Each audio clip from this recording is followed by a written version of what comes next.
Film की शुरुआत monolith नाम की फ्यूचरिस्टिक कार के ऐड से होती है, जिसे दुनिया की सबसे सेफ कार बताया जाता है। इसमें अनब्रेकेबल ग्लास, मजबूत टायर्स और कई हाईटेक सिक्योरिटी फीचर्स होते हैं, जो किसी भी खतरे से बचाते हैं। कार को कंट्रोल करने के लिए एक एआई कनेक्टेड स्मार्टफोन ऐप दिया गया है। एक वर्चुअल असिस्टेंट जिसका नाम लीलित है, वो यूजर इंटरफेस से इंटरैक्शन कराती है। अगले सीन में हम देखते हैं कि एक माँ अपने बच्चे को लेकर मोनोलिथ कार में सफर कर रही होती है। वो बच्चे को उसकी दादी के घर ले जा रही है। एआई असिस्टेंट लीलित से बात करते हुए पता चलता है कि उस माँ का नाम सैंड्रा है और उसके 2 साल के बेटे का नाम डेविड है। सैंड्रा का हस्बैंड कार्ल एक पायलट है और वो उनके साथ नहीं आ सका क्योंकि उसकी ड्यूटी थी। कार इतनी एडवांस्ड है कि वो अंदर बैठे लोगों का वेट भी डिटेक्ट कर सकती है। थोड़ी देर बाद कार्ल का कॉल आता है। वो बताता है कि वो सेंट्रल एयरपोर्ट पर है और सैंड्रा और डेविड को बहुत मिस कर रहा है। इसी बीच कोई दरवाजे पर नॉक करता है। कार्ल गुड बाय कहता है और कॉल कट कर देता है। डेविड थोड़ा परेशान होने लगता है तो सैंड्रा उसे अपना स्मार्टफोन दे देती है ताकि वो बिजी रहे। कुछ देर बाद सैंड्रा एक गैस स्टेशन पर रुकती है। वो डेविड को लेकर वॉशरूम में जाती है और उसका डायपर चेंज करती है। वहां कुछ लड़कियां हंसती हुई दिखती है। गैस स्टेशन में एक सुपरमार्केट भी होता है जहां सैंड्रा अपने बेटे के लिए स्नैक्स खरीदती है। पेमेंट करते समय सैंड्रा देखती है कि कोई उसकी कार में घुसने की कोशिश कर रहा है, लेकिन वो परेशान नहीं होती। वो बस अपना स्मार्टफोन निकालती है और स्मार्ट ऐप की मदद से कार को लॉक कर देती है। जब सैंड्रा सिचुएशन को देख रही होती है तब तक उसे पता भी नहीं चलता कि डेविड उसके पास नहीं है। जब उसे एहसास होता है कि डेविड खो गया है तो वो जोर से चिल्लाती है और सुपरमार्केट के अंदर बाहर उसे ढूंढती है। वो एक अनजान आदमी को भी रोकती है क्योंकि उसे लगता है कि शायद डेविड उसके पास है। सैंड्रा पूरी तरह से घबरा जाती है। फिर उसे डेविड उन्हीं 3 लड़कियों के साथ मिलता है जिन्हें उसने वॉशरूम में देखा था। सैंड्रा जल्दी से डेविड को कार में डालती है और वॉल्ट मोड फीचर एक्टिवेट कर देती है। ये मोड उसे बाहर की दुनिया से डिस्कनेक्ट कर देता है और उसे थोड़ी राहत मिलती है। गैस स्टेशन से निकलने के बाद सैंड्रा को अभी भी काफी लंबा रास्ता तय करना होता है। लंबी राइड की वजह से वो बोर हो जाती है और अपने बचपन की दोस्त जेस्सा को कॉल करती है। जेस्सा कॉल उठाती है और बताती है कि वो सेंट्रल एयरपोर्ट के पास एक होटल में है। फिर वो ये भी बताती है कि वो उसी होटल में कार्ल के साथ रह रही है। सैंड्रा ये सुनकर टूट जाती है।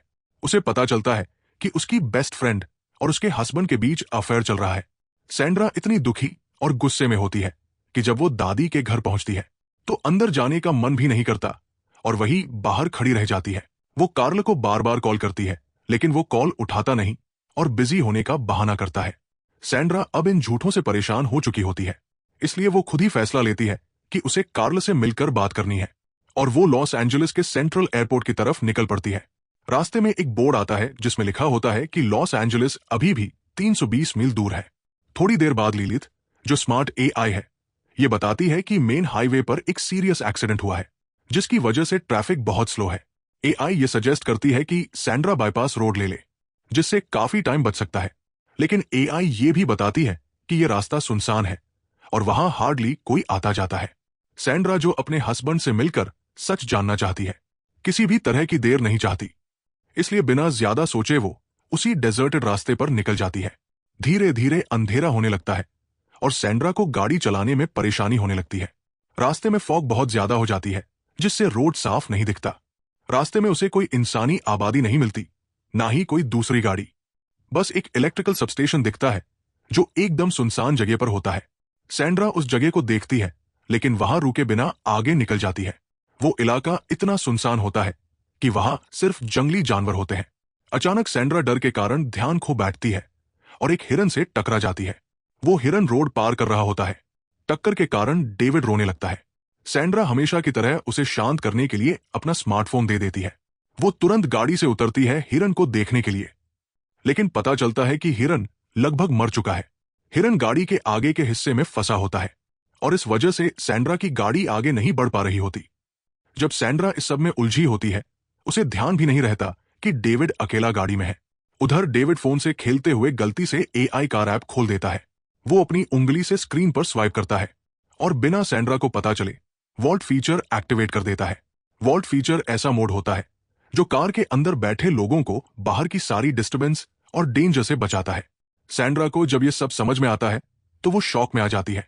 वो दरवाजा खोलने की पूरी कोशिश करती है, लेकिन तब तक बहुत देर हो चुकी होती है। सैंड्रा अब बाहर लॉक होती है और डेविड अंदर अकेला होता है।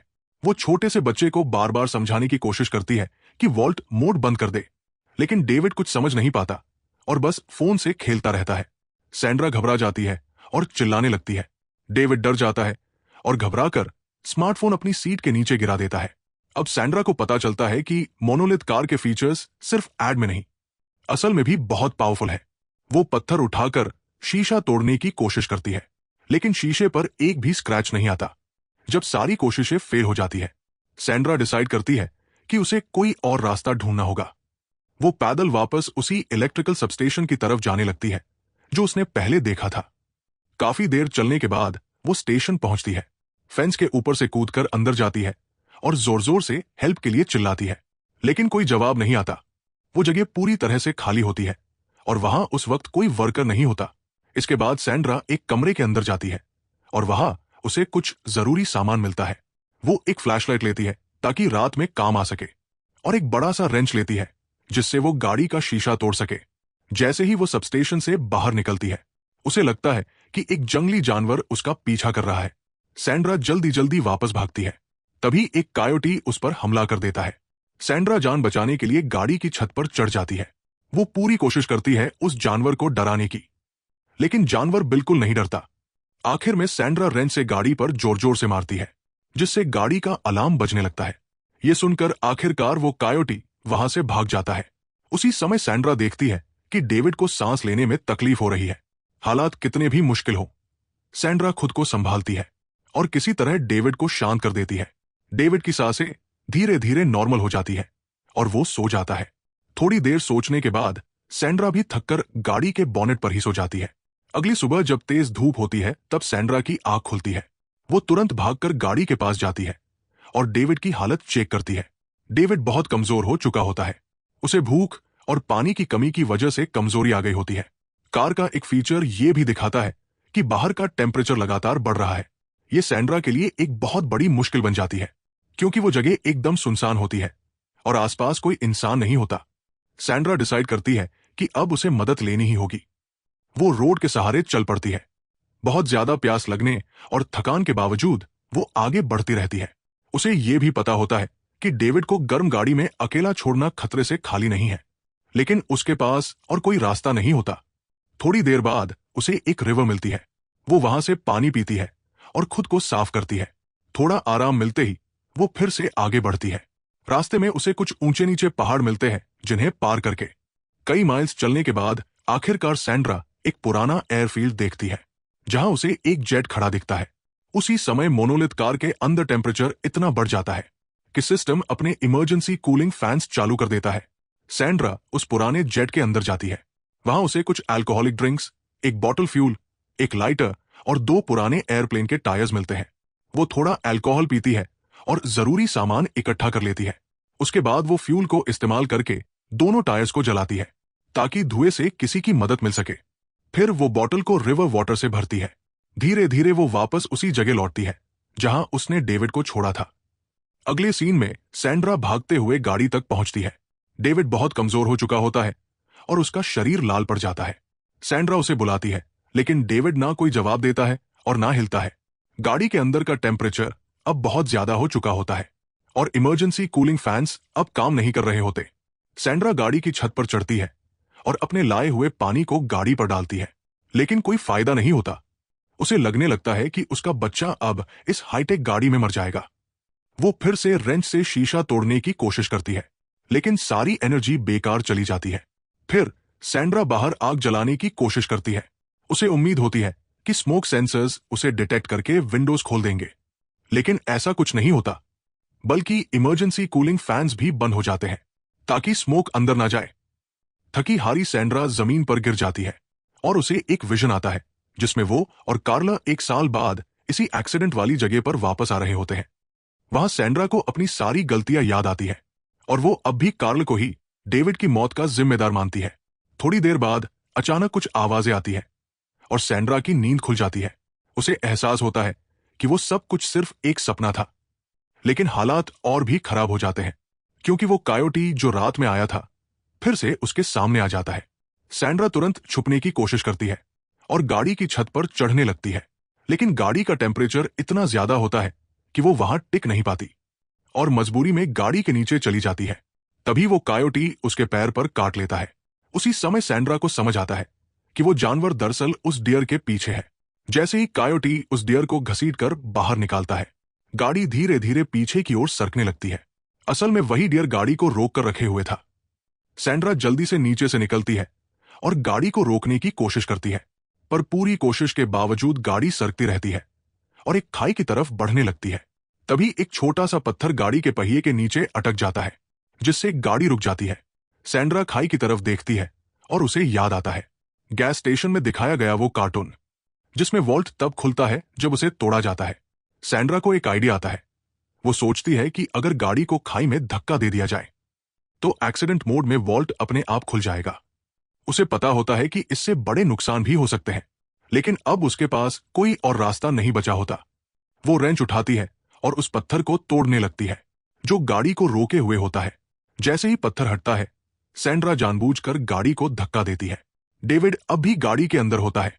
जैसे ही गाड़ी हवा में जाती है, मोनोलिथ की एआई सिस्टम एक्टिवेट हो जाती है। वो तुरंत समझ जाती है कि गाड़ी गिर रही है। एआई सारे सेफ्टी फीचर्स चालू कर देता है। गाड़ी अपना बैलेंस सेट कर लेती है ताकि गिरते वक्त उल्टी ना हो और डेविड को कोई चोट ना पहुंचे, क्योंकि गाड़ी को ऐसे डिजाइन किया गया था कि एक्सीडेंट के वक्त वॉल्ट मोड अपने आप बंद हो जाए ताकि रेस्क्यू टीम अंदर आ सके। इसलिए गाड़ी का दरवाजा आखिरकार खुल जाता है।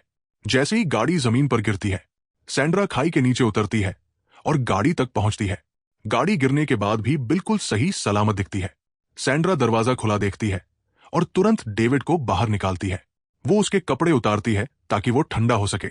डेविड की हालत देखकर सैंड्रा तय करती है कि अब एक पल भी यहां नहीं रुकना है। वो गाड़ी में बैठती है और सिस्टम अपने आप रीस्टार्ट हो जाता है। लिलिथ की मदद से सैंड्रा गाड़ी को एक्सट्रीम ऑफ रोड मोड में डालती है और खड़ी चढ़ाई चढ़ने लगती है। गाड़ी इतनी एडवांस होती है कि आसानी से चढ़ाई पार कर जाती है। आखिरकार सैंड्रा उसी रास्ते पर वापस पहुंच जाती है और तेजी से हॉस्पिटल की तरफ रवाना होती है। फिल्म के आखिरी सीन में हम देखते हैं कि सैंड्रा और डेविड हॉस्पिटल पहुंच जाते हैं। डेविड को हॉस्पिटल बेड पर लिटाया जाता है और वो कई ट्यूब से जुड़ा होता है। सैंड्रा बहुत परेशान दिखती है। तभी डेविड अपनी आंखें खोलता है और पहली बार सैंड्रा को मॉमी कहकर बुलाता है। फिल्म खत्म होती है सैंड्रा की खुशी के साथ, जब उसका बेटा उसे पहली बार मॉमी कहता है। ऐसे और वीडियोस के लिए सब्सक्राइब करना ना भूलें, नोटिफिकेशन ऑन करें और एक लाइक जरूर दें। Thanks for watching.